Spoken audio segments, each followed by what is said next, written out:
Bonjour à tous et bienvenue sur Crypto Flash, la chaîne de l'actualité crypto. Aujourd'hui, nous allons parler d'une crypto qui a doublé vraiment très rapidement. Je vais aussi vous parler de plein d'autres sujets, de Memecoin. On va parler de Stripe, un géant qui se lance dans les stablecoins, un géant de la finance classique, un géant du paiement sur Internet qui se lance dans les stablecoins.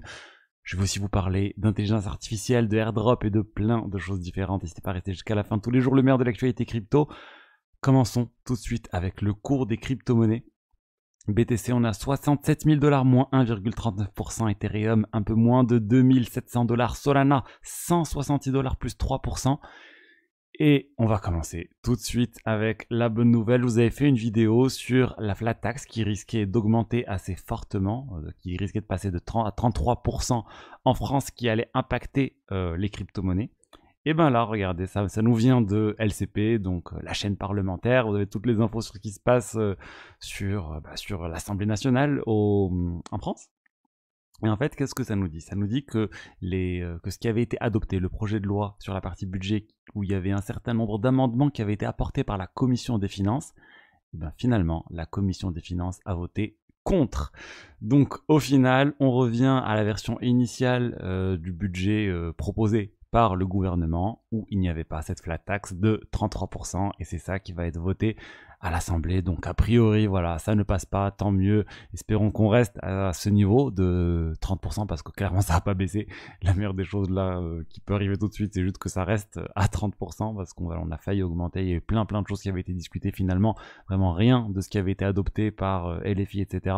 ne devrait passer, ce qui est vraiment une bonne chose pour l'investissement de manière globale et pour les cryptos. Ensuite, je vous ai dit, il y a une crypto qui a bien pump, qui a fait une hausse de 100%. Je vous parle ici de ApeCoin, la crypto qui était quasiment morte. On n'en parlait plus de ApeCoin. Regardez, on est passé de 0,75 à 1,5. Donc on a bien vu un doublement en 24 heures à peu près. Alors qu'est-ce qui s'est passé? Qu'est-ce qu'il y a eu dimanche? Il y a eu en fait le lancement de l'ApeChain. ApeChain, c'est la blockchain lancée par ApeCoin, par le projet derrière les Bored Ape Yacht Club, etc. Vous connaissez ces NFT qui avaient un moment le vent en poupe, qui étaient les NFT numéro 1, devant même les CryptoPunks. Ils ont lancé leur blockchain. On se rappelle, il y a eu cette annonce un peu de cette blockchain lorsqu'ils avaient lancé le mint, le lancement de leur collection NFT Otherside, et les frais de transaction avaient complètement explosé sur le réseau Ethereum. Ils avaient dit oui, on a eu des problèmes sur Ethereum, il faut qu'on lance notre propre blockchain. C'est ce qu'ils ont fait plus récemment, enfin voilà, il y a quelques jours maintenant, avec l'ApeChain qui a été lancé. Alors c'est quoi ApeChain? C'est un layer 3. Je vous ai beaucoup parlé de layer 2. Là on est sur un layer 3, c'est-à-dire c'est quelque chose qui est construit sur un layer 2. Le layer 2 sur lequel c'est construit, c'est Arbitrum. Donc voilà, au final, tout ça, Arbitrum est construit sur Ethereum, donc vous commencez à avoir un peu l'empilement des couches au niveau des blockchains. La spécificité de cette blockchain, ça sera bien sûr pour faire tourner plus tard leur métaverse, hein, Otherside. Enfin, je sais pas si c'est le nom d'ailleurs du métaverse, mais en tout cas voilà, leur métaverse il va tourner sur ça. Il y aura un certain nombre de tokens qui vont être automatiquement stakés sur la blockchain, tels que les tokens Ape, donc ça aussi c'est plutôt pas mal. On va voir maintenant s'ils vont réussir à ramener la communauté utilisateur sur cette blockchain. Ils ont déjà un clone de Pump.fun qui marche plutôt bien. Donc voilà, ce qui explique un peu ce buzz autour de FDChain. On va voir s'ils vont réussir à remonter. Ils sont quand même à une valorisation d'1 milliard de dollars, donc ça reste très élevé, hein, le ApeCoin. On parle un peu moins du métaverse ces derniers temps, mais peut-être qu'avec leur métaverse qui arrive, ça devrait venir relancer tout ça. Si vous voulez acheter d'ailleurs de l'ApeCoin, vous pouvez le faire sur Bitvavo, le partenaire de la chaîne. Les frais de trading sont vraiment très bas, ça commence à 0,25%. Il y a 10 € offerts, vous avez le lien dans la description pour en profiter. Et c'est vraiment très très simple pour acheter. Là par exemple, je suis sur la plateforme pro, j'indique le montant que je veux acheter. Là je vais acheter 5 tokens Ape. Là j'ai acheté au prix du marché, j'ai 2 centimes de frais pour acheter. Et voilà, je viens d'acheter 5 tokens Ape sur la plateforme Bitvavo. Donc voilà, n'hésitez pas, le lien est plus bas. Parlons maintenant d'autre chose. On va rester, je vous ai parlé de Pump.fun, la plateforme pour lancer des memecoins sur Solana qui connaît un succès monstrueux. Et ben ça continue. On a frôlé, enfin on a dépassé le nombre d'adresses actives sur Pump.fun quotidien. Enfin, on est en plus haut historique. Donc ça marche vraiment énormément, plus de 60 000 adresses. Ça continue grâce aux nouveaux memecoins qui se lancent.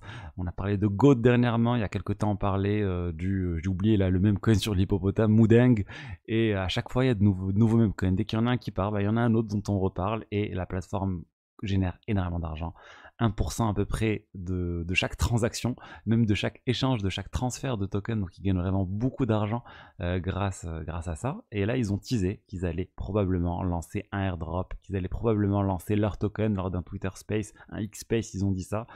Donc voilà, ça arrive, mais on s'en doutait, un protocole comme ça qui génère autant d'argent, au bout d'un moment, ils vont vouloir lancer leur token pour générer encore plus de liquidités tout de suite pour eux, quelque chose en milliards de dollars, ils vont pouvoir vendre et même s'ils gagnent beaucoup d'argent, ils pourront gagner encore plus d'argent en lançant leur propre token.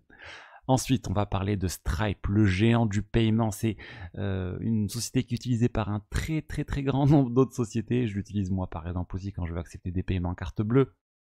C'est utilisé par Twitter X, enfin X quand vous utilisez Twitter Premium, vous passez par Stripe. C'est utilisé vraiment par tout le monde.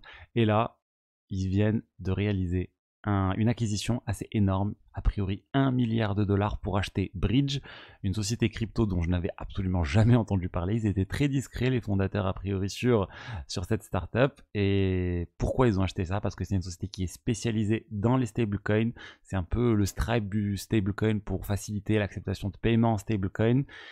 Ils ont dit, nous, on veut construire la meilleure infrastructure pour les stablecoins au monde, et ils se positionnent du coup sur le sujet Stripe. Ils étaient présents sur les cryptos il y a très longtemps, il y a quasiment 10 ans, ils s'étaient lancés sur la partie accepter des crypto-monnaies pour les paiements. Ils avaient ensuite arrêté de le faire. Là, ils sont revenus dans les cryptos. Voilà, ils sentent qu'il y a quelque chose, qui était peut-être un peu trop tôt. Là, ils arrivent peut-être au bon moment, en tout cas, c'est ce qu'ils doivent se dire, parce que pour dépenser 1 milliard de dollars pour une société crypto, c'est tout simplement la plus grosse acquisition du monde au niveau d'une société crypto. La seconde, je pense, plus grosse acquisition, ça devait être CoinMarketCap, autour de 400 millions de dollars quand ça avait été racheté par Binance.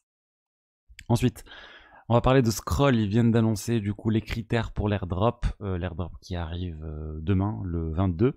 7% des tokens sont alloués pour cet airdrop. Il y a 5,5 qui va être attribué de manière linéaire en fonction de combien vous avez déposé, tout simplement de liquidité pour faire simple. Il y a un petit pourcentage qui va être donné aussi de manière égale à tout le monde, c'est 1%, mais ça va pas représenter grand chose par wallet. Ça devrait être autour de 25 dollars ou une vingtaine de dollars par wallet, donc c'est assez négligeable. Et l'autre airdrop, c'est linéaire, donc c'est en fonction de comment vous avez déposé. Je vous avais dit, moi, ce type d'airdrop, je les vois vraiment comme une stratégie pour générer davantage de rendement sur une crypto que vous avez déjà, donc par exemple sur l'Ether. Et c'est comme ça que je vois ça. C'est pas avec ce type de solution que vous allez faire un x2, x3 sur vos cryptos, mais c'est avec ça que vous allez pouvoir générer 10%, 15%, 20%, 5%, honnêtement, ça va dépendre de chaque projet, sur une crypto solide telle que l'Ether. Ensuite, je voulais vous parler d'IA parce qu'il y a des choses qui se passent autour de l'IA. C'est pas forcément lié aux crypto, mais c'est quelque chose qui me passionne. Il y a eu le prix Nobel de physique ces derniers jours qui a été attribué à des spécialistes de l'IA. On parle de Geoffrey Hinton qui est très connu. Geoffrey Hinton dans l'univers de l'IA. C'est un pionnier de tout ce qui est autour du deep learning. Et ce qui est assez drôle, c'est que le prix Nobel de chimie a été aussi attribué à des spécialistes de l'IA. Là, on parle de Demis Hassabis, qui est derrière Google DeepMind, le cofondateur de Google DeepMind. Donc, c'est un peu l'équivalent d'OpenAI, mais c'est contrôlé par Google et ils existent depuis plus longtemps d'ailleurs qu'OpenAI. Ils ont fait des avancées extraordinaires sur l'aspect prédiction de structure des protéines. Donc c'est lié plus à tout ce qui est pharmaceutique pour développer de nouveaux médicaments. Et honnêtement, très surpris de voir les deux prix Nobel qui sont pas vraiment directement liés à l'IA, à l'informatique, qui sont attribués à des spécialistes de l'IA. Mais c'est juste pour faire un point sur l'IA concrètement, là, dans la vie de tous les jours. Moi, je l'utilise avec ChatGPT. Il y a des gens qui l'utilisent en physique, dans la physique, dans la chimie.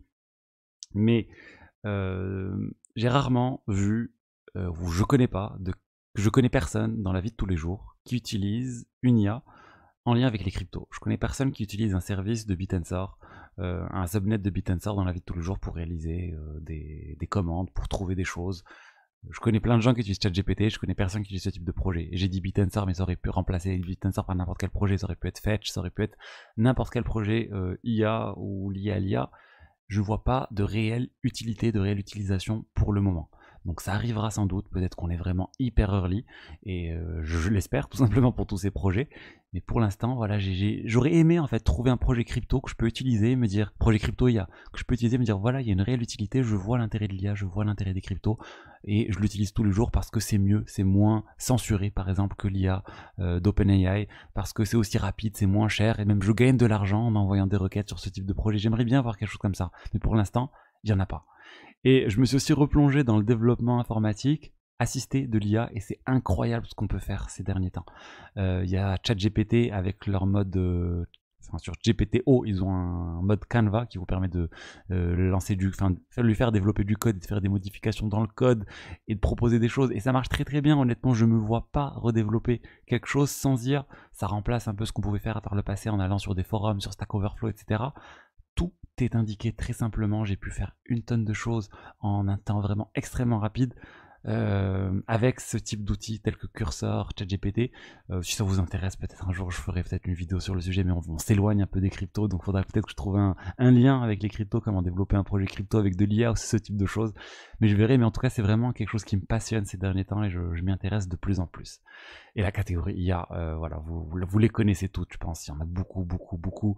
Nir, Bitensor, là je suis sur CoinGecko, Asie, donc Fett, Render, Akash et beaucoup d'autres. Arkham, je sais pas pourquoi Arkham est considéré comme une crypto IA, si quelqu'un a une réponse. Mais voilà, écoutez, c'était le petit... la petite remarque que je voulais faire autour de l'IA. Il y a vraiment beaucoup de choses qui se passent, et j'aimerais qu'il y ait aussi beaucoup de choses qui se passent dans l'IA et les cryptos, mais beaucoup de choses vraiment utiles dans la vie de tous les jours. Voilà ce que je voulais vous dire aujourd'hui sur les diverses actualités. J'espère que le contenu vous a plu. Si c'est le cas, n'hésitez pas à liker, commenter, vous abonner. Je vous dis à demain pour la suite. Allez, au revoir, ciao ciao.